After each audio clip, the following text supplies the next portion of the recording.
There's still a really big opportunity to do movement building. And we have to reach more people. We have to get more people engaged and activated on the issue of climate change. Most people agree that climate change is a problem, and they agree that it will affect them at some point. And we have a government that does not agree with that. That means that our government is not aligned with the people that they're representing. By getting these passive supporters of climate justice, of renewable energy, of phasing out oil and gas, and actually activating them to be active participants in the movement, we can grow power.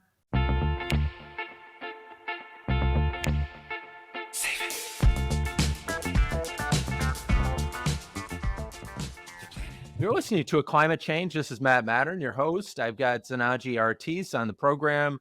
Zanagee is the NRDC fossil fuels policy advocate. He's also the author of a book, a kid's book about climate change. And he also is the founder and director of Zero Hour. So welcome to the program, Zanagee. Thanks for having me.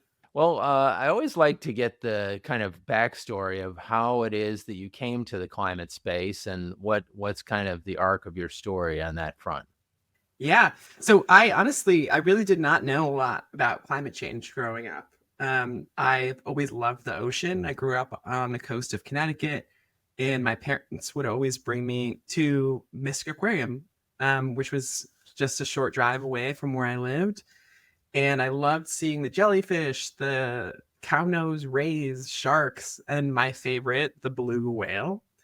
And those visits to the aquarium and to the beach just down the street from me were really formative in deepening my appreciation for the marine environment. And so that got me involved in working on plastic pollution. And I would go to beach cleanups. I raised money for my high school to install a water bottle fill station so that our cafeteria would stop selling plastic bottles. And this whole time I was thinking about this issue and thinking that our own individual actions, and if enough of us individual people would just stop using plastic, we would solve the plastic pollution problem and protect our oceans. And then I learned about climate change, which is a whole nother story. But that's really what got me involved. And I also grew up around activism. And so my parents were involved in cases that legalized same-sex marriage in Connecticut. And then they did that at the federal level too. And so engaging on climate was my way of taking what I was seeing my parents doing and advocating and using my own voice myself. Well, that's a beautiful story. Yeah, I think starting at a young age is terrific. And so then where did it go from there? What was your next step as far as, college or? Yeah. So when I learned about climate change and I was learning about ocean acidification, absorption of greenhouse gas emissions from the ocean, and also just that the ocean is the biggest heat sink in the world, I thought, okay, like now is really time to do something about climate change. And I really thought that climate change was an issue for the Arctic, something that was affecting the beluga whales, the polar bears, distant places, remote from people. But then I learned about the connection between the plastic industry and the oil and gas industry, that all plastic is petroleum. I learned about the Dakota Access Pipeline and people putting their bodies on the line to protect access to water at Standing Rock. And this is all right around 2017. And so I'm learning about all this still in high school, and I'm just stunned by the gravity of the crisis that we're facing, and also incredibly alarmed that I am discovering this mind-blowingly dangerous problem. And it seems like no one else around me seems to know about it, that no one is aware that like this is a huge deal. And people in high school were making jokes about global warming. They were like laughing at activists for standing outside with signs and protesting. And in 2017, in the summer of 2017, this was the first summer after President Trump was inaugurated. He was rolling back clean air standards, pulling the US out of the Paris Climate Accords, and wildfires were burning in the West Coast. And that summer, I attended a summer program where I met Madeline Tu and Jamie Margolin, who were two of the founders of Zero Hour.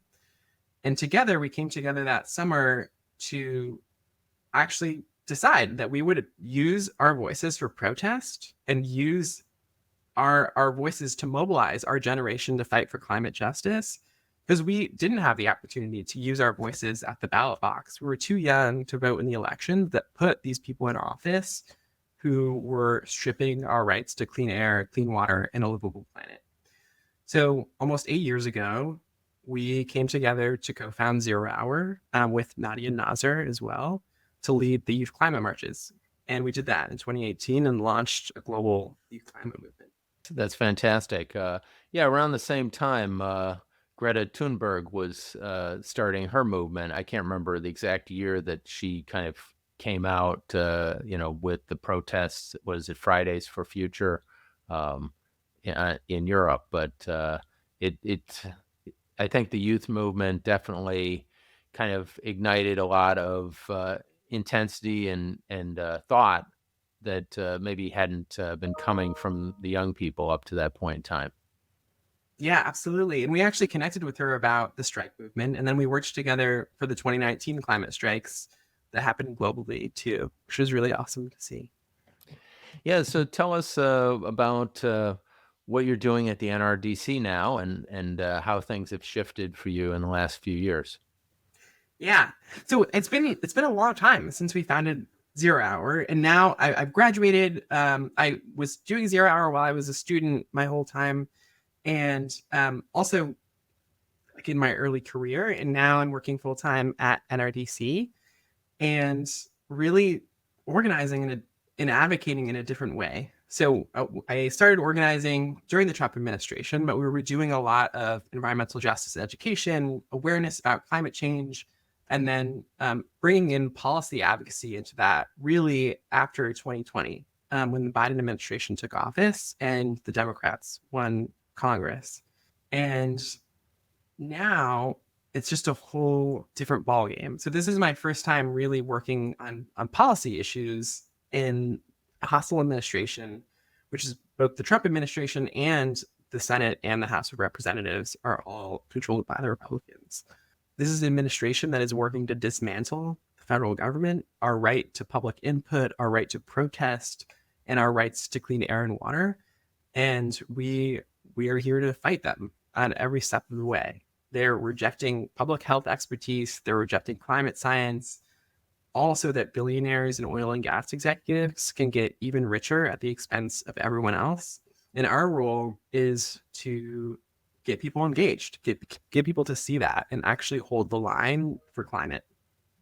Well, I just noticed that I think it was within the last day or two, Lee Zeldin, who's now the chair of the EPA, has dismantled or is dismantling the office in the EPA that focused on, areas where, people who are disadvantaged and people of color were kind of, had particular pollution issues because a lot of these major polluters set up shop and set up their factories in poor areas where they can kind of get away with polluting and they don't get called to account. And they also pulled the plug on a big case that was down, I think, in Louisiana, where there was a cancer cluster around this factory, and people were getting poisoned by a lot of toxins going into the air and the water.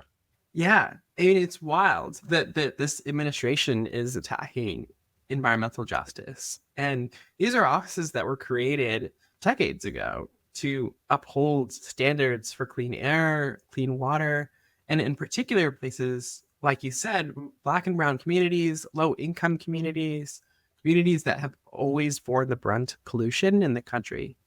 And they are choosing not to uphold that because there are oil lobbyists who don't want that.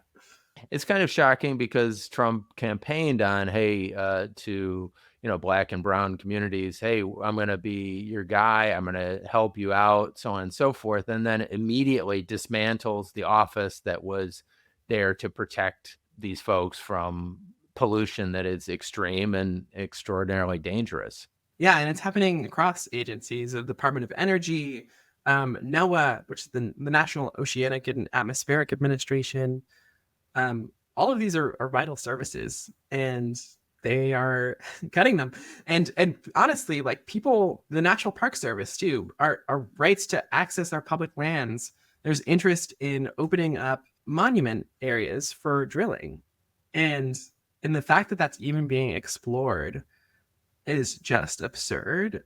And if you've never considered yourself an activist, like now is really the time to start thinking about how you see yourself getting involved and how you want to see the direction of this country go. Well, I guess is the NRDC and your office focusing on local and state government as well, and places where activism maybe is hearing the voice of or legislators are hearing the voices of activists more so than they're hearing them in Washington? Yeah, so a lot of my work focuses on federal issues. And so a huge share of my work is opposing offshore drilling and working to phase out fossil fuels in general. And we're really making the case to end new oil and gas leasing, because once a lease sale happens, it's really incredibly difficult to claw it back. And it takes up to a decade to actually develop a lease if they start immediately. And so some of these leases are being held for years and years in our public waters in the ocean, and they're just not drilling on them at all. And so we have this industry that is stockpiling leases, buying even more. And what that's going to do is lock in offshore drilling for decades to come. And so right now, Congress is considering a budget bill that includes mandated offshore drilling leasing. And the Trump administration on day one has attempted to open up protected areas of our oceans to offshore drilling off the Atlantic, in the Pacific coast, off of Washington, Oregon, and California, and off the coast of Alaska. And we're fighting that. Well, I guess the question is there something we can do as consumers to just stop using oil and gas powered cars that would certainly dry up the demand for all the drilling that's being done? Is that realistic, or is it that we really should focus on the public policy changes in Washington? Yeah. So I think there is definitely a role for all of us choosing to be more sustainable in our daily lives. And I applaud those who are able to do that. I ride a bike personally, and I really love that. And of course, people will be using cars for a really long time. But I also think that the issue of the oil and gas industry is an institutional and systemic issue. And to actually adequately address the transition in the way that we need to limit warming to 1.5 degrees Celsius or even 2 degrees Celsius, based on the United Nations scientists' goals, we have to do a full transition of the supply side, and that's oil and gas production. It means phasing out drilling. It means stopping new leasing so that there isn't more into the future. It means stopping the expansion of pipelines. And that doesn't mean that the tap will be shut off immediately. It means that we want to have a just transition. We want to create jobs for people in the oil and gas industry, to cap wells, to decommission pipelines, to actually be involved in the phase out of this industry, and then get a transition to a new economic model that is sustainable, that is healthy, that doesn't risk cancer and heart disease from toxins that are always leaking from the sector. So that's the vision, and it has to be a system level issue. Well, it was interesting. I was talking to a NASA scientist the other day, and he was the person who replaced James Hansen, the famous scientist who called the Congress's attention to the problem of global warming. He was saying, hey, for society to kind of flourish and ever to reach other planets and stuff like this, it would have to be sustainable. So if we look generations or thousands of years out, that is the trajectory we have to be at. We have to be sustainable, or else we're toast. I mean, that really is, it. And it kind of helped me to see, oh yeah, of course, if we're going to sustain life on this planet, we cannot continue to waste our resources and dirty our soil, our air, our water. Like there is a 0 hour coming, right? Absolutely. Yeah. But people don't seem to see it. So what are you doing to kind of wake up Gen Z and say, "Hey, guys, stop focusing on your gaming and other, pleasure that we see on the internet and all the fun things there are to do, and focus on things like the environment." Yeah. So I think a big part of it is really like what I shared about my early experience in climate advocacy was that I thought that climate change was this distant threat. I didn't think it was an immediate problem. There are so many other things that young people are caring about. The price of rent, like rent is too high, group costs of groceries. Maybe you're looking into buying a car and EVs are too expensive, so you go with the gas option. People are paying back their student loans. And climate change, while such an important issue, is sometimes not at the forefront of people's lives. But what I think is really important to do is actually like lead a movement that inspires empathy. And we do that by storytelling. We do that by uplifting the voices of people in the Gulf South who are impacted by this immediately. Because the impacts of offshore drilling do not end at the coastline. There is a complex infrastructure in a vast system of onshore oil and gas refineries and processors that will take that oil and gas onshore. And that's so important to recognize because they're toxic. And so nearly half of the country's petroleum refining capacity and over half of the natural gas processing capacity can be found along the Gulf Coast. And also, at the same time, most of the basic chemical production takes place there because of the byproducts of refiners and processors, like ethylene, propylene, and benzene, which are cancer-causing byproducts. And these cause respiratory illness, cancer, rashes, eczema, all sorts of different health problems. And these are issues that are affecting people right now. And so even aside from climate change, there's this whole other issue of environmental justice that's connected, where all of this impact is happening in communities. And the same is the case for our ecosystems, for Rice's whale, for other species as well. So what's one climate policy change that would make the biggest difference right now? Well, so it depends on what you mean by making the biggest difference. So a big part of what I'm working on now is preventing new emissions. So stopping new leasing does not actually stop emissions today. It's going to stop new offshore drilling from happening years and years down the road. But we also need to be thinking about what are we doing to phase out current drilling? What are we doing to actually ensure that polluters are held accountable for oil spills? Because right now, taxpayers are on the hook. Taxpayers paid billions and billions of dollars for the Deepwater Horizon oil disaster, even despite a settlement from BP. And so we need to make it the industry financially accountable for the messes that they're causing. And I think that would really go a long way in accountability and also level the playing field for energy resources.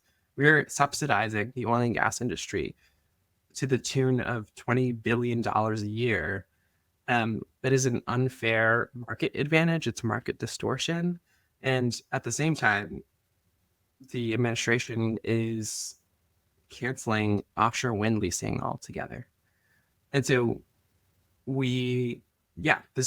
it's an entirely unfair playing field. And they're also spending millions of dollars lobbying the government. Well, certainly the oil companies have had an unfair advantage for 100+ years and have benefited from government taking care of them every step of the way. But if you could tell every Gen Z activist one thing, what would it be? Yeah, I love this question. So if I could tell them one thing, it would be that if you care about climate change and you want to take action, you are not alone. There are so many people out there who want to work on this. And when we co-founded Zero Hour, there wasn't really a vibrant youth-led movement in the US or anywhere else in the world. And it was hard to tell whether or not, yeah, we were the crazy ones, like there weren't other students who were organizing in a really big way. And now there are, and there are so many ways to plug in.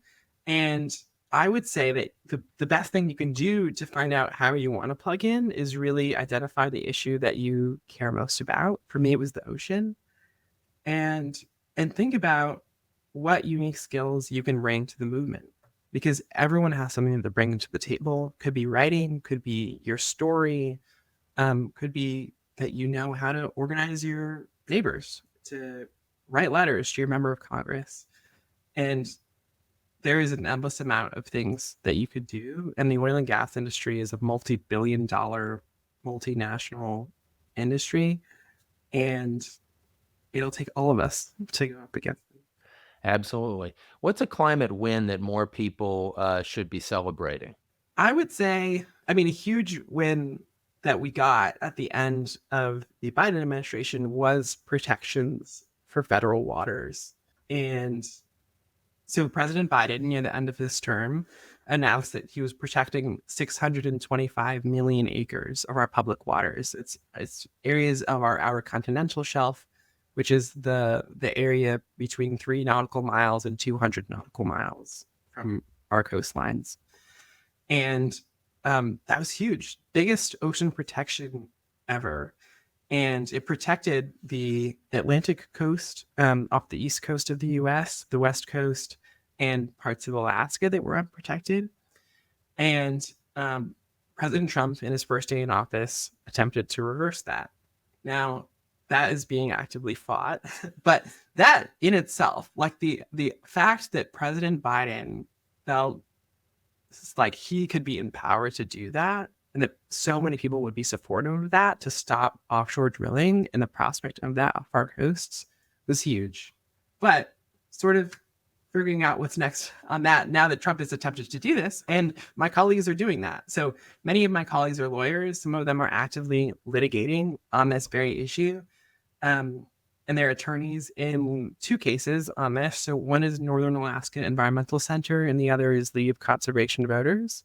And those were filed in February, and they're challenging this administration's attempts to undo the Biden administration protections against oil and gas development in our ocean.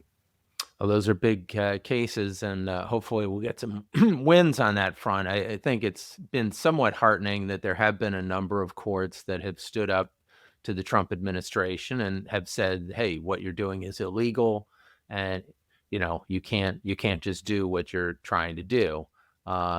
So we'll see how those play out as we go forward.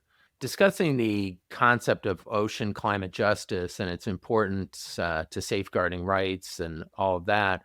Tell us what it is that you're doing kind of on the ground right now to affect those rights.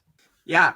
So, I'll say, so a lot of our partners are doing really awesome work organizing people in the Gulf. So, groups like Surfrider in Florida, groups like Healthy Gulf working in multiple places in Louisiana and Florida, and Texas, actually getting the word out about this issue on the ground, and ensuring that people actually know that what happens in our ocean affects people on shore. And they're doing education about Rice's whale. They're doing education about offshore drilling, and getting people to engage with their members of Congress, so telling them that we have an opportunity to save Rice's whale, that it is recoverable, and that they can continue to reproduce if conditions improve. And we have an opportunity to actually not allow this species to go extinct, which would be the first great whale species that humans caused extinction of. And humans are its biggest threat today. For our part at NRDC, we are doing a lot of work centered in Washington. And we have some of my colleagues in government affairs up on the Hill all the time, actually getting members of Congress to hold the line on giveaways to the oil and gas industry, to say that they don't need more millions of acres of our ocean, that they don't need more access to drilling, and that actually they haven't been on the hook for the spills that they've caused for years, and they should be paying for that. And then just getting supporters across the country to write in and call in, because all of us have a responsibility to use our voices to tell our representatives that we agree that big oil does not need more of our federal lands and waters.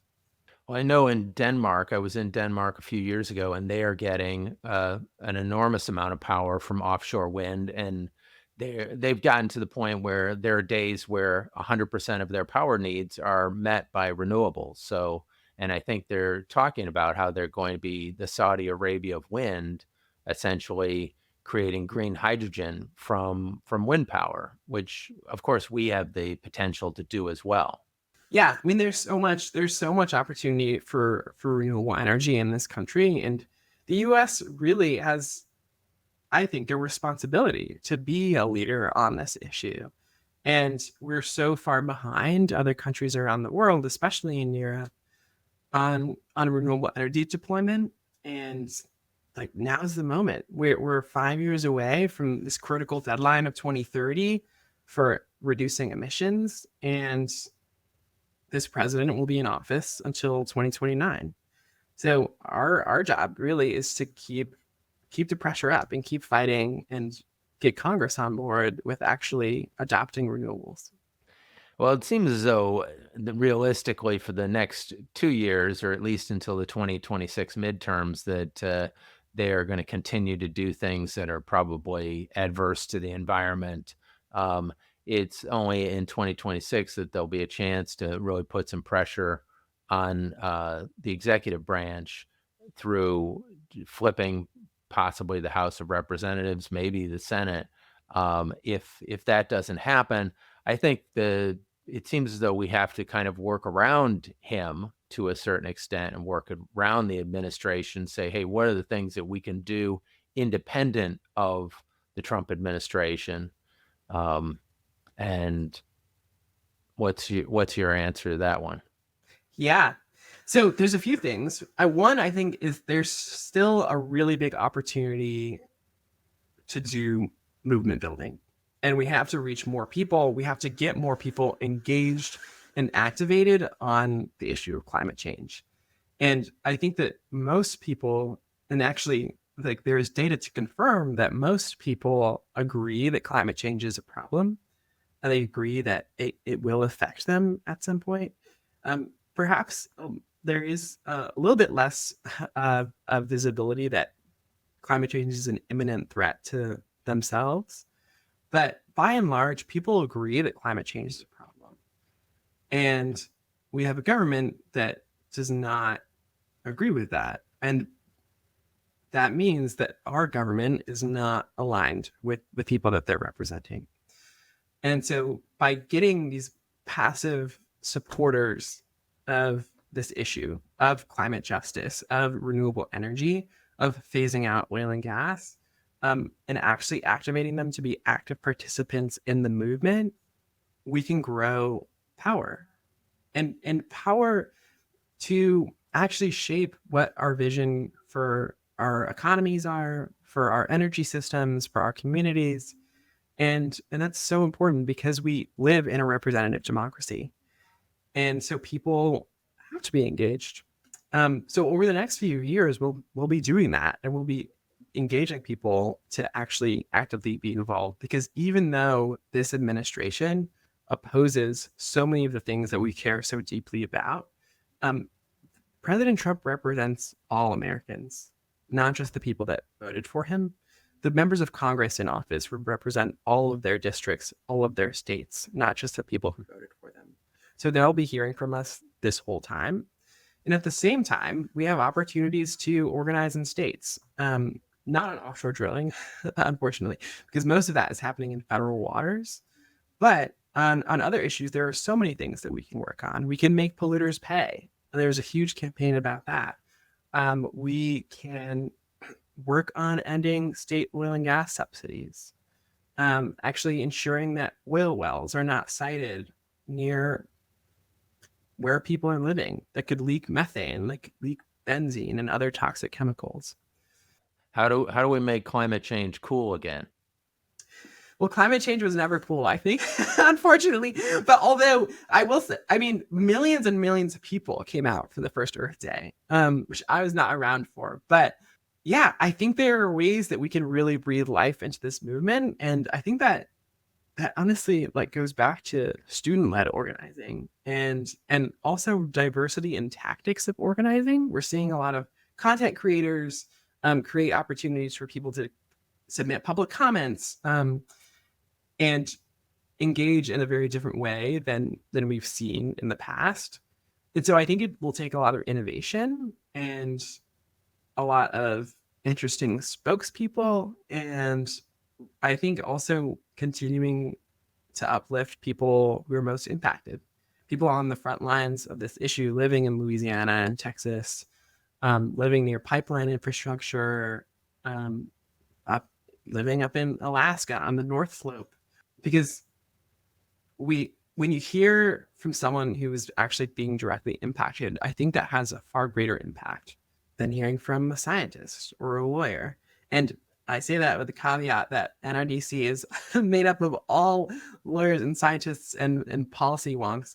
But it's so important to us that people actually hear from people on the ground who are impacted, because that inspires action.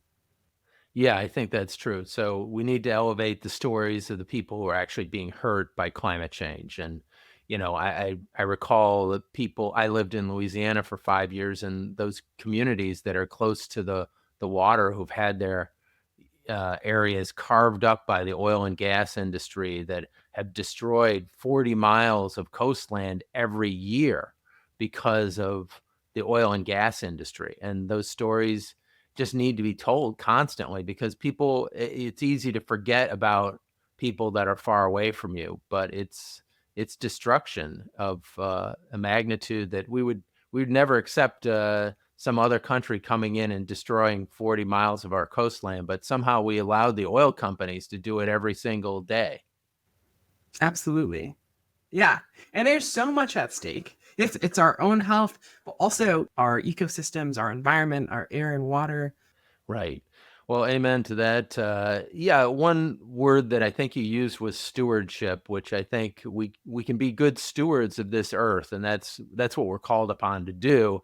And I think that concept needs to be out there more in the conversation of all of us are called to kind of be that, and it isn't kind of raping and pillaging the land to just get the next dollar. It's protecting for generations to come that this land is sacred for everybody. So we need to protect it. So thank you for the great work that you're doing. Tell the audience where they can get in touch with you and how they can stay engaged with the work that you're doing. Absolutely. So you can find me at nrdc.org. You can check out my blogs. You can check out all of our work at NRDC. And then you can follow my work at 0 Hour at thisiszerohour.org, and the same on social media. Okay, fantastic. Well, wishing you all the best going forward, and we'll stay in touch. Thank you. To learn more about our work at A Climate Change and how you can help us reach our goal of planting 30,000 trees in the Amazon this year, visit aclimatechange.com. Don't forget to subscribe to our podcast on Apple, Spotify, YouTube, or wherever you get your podcasts. If you like this episode, please share it with a friend. See you next time.